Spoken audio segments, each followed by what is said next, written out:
নমস্কার। আপনারা সবাই কেমন আছেন? আশা করি ভালো আছেন। দেখুন, অনেক জন বা মানুষ আর্থিক সমস্যায় ভুগছে বা যত আয় করছে মানি ব্যাগ খালি, সমস্ত খালি। আমি বলবো, আপনারা কর্পূর জানেন?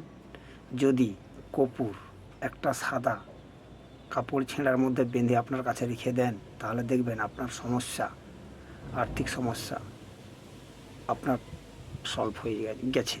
তো আপনি বলবো, আপনারা একটা কর্পূর সাদা কাপড়ে বেঁধে নিজের কাছে রেখে দিন। এতে দেখবেন আপনাদের অনেক কিছু খুব সুন্দরভাবে কাটছে।